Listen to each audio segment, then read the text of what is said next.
আসসালামু আলাইকুম সুপ্রিয় শিক্ষার্থীরা, তোমরা সবাই কেমন আছো? আশা করি সবাই অনেক অনেক ভালো আছো।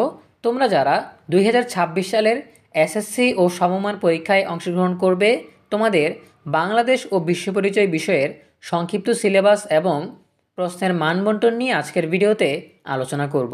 শুরু করার আগে সবার কাছে ছোট্ট একটা রিকোয়েস্ট করছি, যারা এখনও আমাদের চ্যানেলটিকে সাবস্ক্রাইব করনি তারা এখনই সাবস্ক্রাইব করে ফেলো, তাহলে শিক্ষা সম্পর্কিত সকল তথ্য এবং পরামর্শ সবার আগে পেয়ে যাবে। সংক্ষিপ্ত সিলেবাস জানার আগে আমরা প্রথমেই জেনে নেই এই বিষয়ে প্রশ্নের মানবন্টন কীরকম হবে।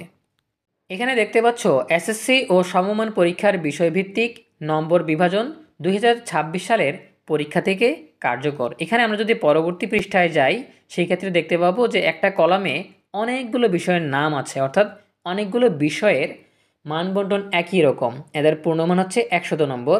এখানে সৃজনশীলের জন্য 50 নম্বর, সংক্ষিপ্ত প্রশ্নের জন্য 20 নম্বর এবং বহু নির্বাচনী প্রশ্নের জন্য 30 নম্বর বরাদ্দ আছে। প্রতিটি সৃজনশীল প্রশ্নের মান 10, প্রতিটি সংক্ষিপ্ত প্রশ্নের মান 2 এবং বহু নির্বাচনী প্রশ্নের মান 1। প্রতিটি বিষয়ে 8টি সৃজনশীল দেওয়া থাকবে, এর মধ্যে 5টি সৃজনশীলের উত্তর দিতে হবে। 15টি সংক্ষিপ্ত প্রশ্ন থাকবে, এর মধ্যে যে কোনো 10টির উত্তর দিতে হবে। আর বহু নির্বাচনী 30টা দেওয়া থাকবে, এর মধ্যে সবগুলো প্রশ্নের উত্তর দিতে হবে। সো আমরা মানবন্টন জেনে নিলাম, এবারে আমরা জেনে নেই এই বিষয়ের সংক্ষিপ্ত সিলেবাস। 2026 সালের এসএসসি পরীক্ষার পুনর্বিন্যাসকৃত পাঠ্যসূচি, বিষয় বাংলাদেশ ও বিশ্ব পরিচয়, বিষয় কোড 150, পূর্ণ নম্বর 100। এখানে প্রথমেই রয়েছে দ্বিতীয় অধ্যায় বাংলাদেশের স্বাধীনতা। এখান থেকে কোন কোন পাঠ পড়তে হবে? মুক্তিযুদ্ধের প্রস্তুতি, সশস্ত্র মুক্তিযুদ্ধ, স্বাধীন বাংলাদেশের অভ্যুদয়। এরপরে রয়েছে 7ই মার্চের ভাষণ, স্বাধীনতার আনুষ্ঠানিক যাত্রা, মুক্তিযুদ্ধের সূচনা ও মুজিবনগর সরকারের কার্যক্রম, মুক্তিযুদ্ধে সাধারণ জনগণ ও পেশাজীবীদের ভূমিকা, মুক্তিযুদ্ধে বিশ্ব জনমত ও বিভিন্ন দেশের ভূমিকা, মুক্তিযুদ্ধের ঐতিহাসিক তাৎপর্য। এরপরে আছে তৃতীয় অধ্যায় সৌরজগৎ ও ভূমণ্ডল। এখান থেকে কোন কোন পাঠগুলো পড়তে হবে?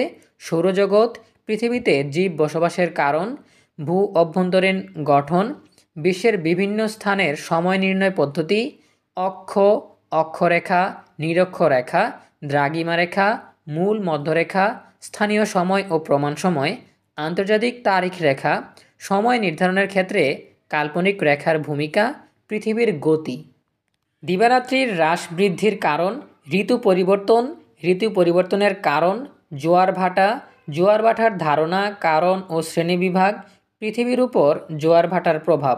এরপরে আছে ষষ্ঠ অধ্যায় রাষ্ট্র, নাগরিকতা ও আইন। এখান থেকে কোন কোন পাঠগুলো পড়তে হবে? রাষ্ট্রের ধারণা, রাষ্ট্রের উপাদান, রাষ্ট্রের কার্যাবলী, নাগরিকের ধারণা, নাগরিক হিসেবে রাষ্ট্রের প্রতি দায়িত্ব ও কর্তব্য, আইনের ধারণা, আইনের উৎস, সুশাসনের জন্য আইনের প্রয়োজনীয়তা। এরপরে আছে দশম অধ্যায় জাতীয় সম্পদ ও অর্থনৈতিক ব্যবস্থা। এখান থেকে কোন কোন পাঠগুলো পড়তে হবে? জাতীয় সম্পদের ধারণা, সম্পদের শ্রেণীবিভাগ, জাতীয় সম্পদের উৎস, জাতীয় সম্পদের সংরক্ষণ ও অপচয় রোধ, বিভিন্ন অর্থনৈতিক ব্যবস্থা, ধনতান্ত্রিক অর্থনৈতিক ব্যবস্থার বৈশিষ্ট্যসমূহ, সমাজতান্ত্রিক অর্থনৈতিক ব্যবস্থার বৈশিষ্ট্যসমূহ, মিশ্র অর্থনৈতিক ব্যবস্থার বৈশিষ্ট্যসমূহ, ইসলামী অর্থনৈতিক ব্যবস্থার বৈশিষ্ট্যসমূহ, বাংলাদেশে প্রচলিত অর্থনৈতিক ব্যবস্থা, বাংলাদেশের জাতীয় আয়ের বন্টন পরিস্থিতি। এরপরে আছে একাদশ অধ্যায় অর্থনৈতিক নির্দেশকসমূহ ও বাংলাদেশের অর্থনীতির প্রকৃতি। এখান থেকে কোন কোন বিষয়বস্তুগুলো পড়তে হবে? অর্থনৈতিক নির্দেশকসমূহ, মোট জাতীয় উৎপাদন, মোট দেশজ উৎপাদন, জাতীয় অর্থনীতির খাতসমূহ ও মোট দেশজ উৎপাদনের এগুলোর অবদান, কয়েকটি দেশের জনসংখ্যা ও মাথাপিছু আয়ের তুলনা, বাংলাদেশের অর্থনৈতিক বৈশিষ্ট্যসমূহ, বাংলাদেশের অর্থনৈতিক অগ্রসরতার প্রতিবন্ধকতাসমূহ, উন্নত, অনুন্নত এবং উন্নয়নশীল দেশ ও এসব দেশের অর্থনীতি, উন্নয়নশীল দেশ, উন্নত ও উন্নয়নশীল দেশের সাথে বাংলাদেশের অর্থনীতির সম্পর্ক। সবশেষে আছে ত্রয়োদশ অধ্যায় বাংলাদেশের পরিবার কাঠামো ও সামাজিকীকরণ। এখানে কোন কোন পাঠগুলো পড়তে হবে?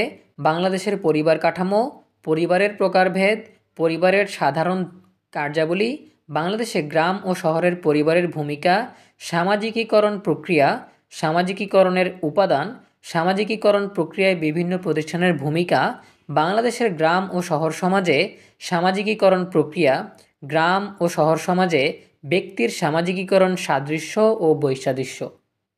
প্রিয় শিক্ষার্থীরা, এই ছিল তোমাদের বাংলাদেশ ও বিশ্ব পরিচয় বিষয়ের সংক্ষিপ্ত সিলেবাস এবং প্রশ্নের মান বণ্টন। আশা করি তোমরা বুঝতে পেরেছ।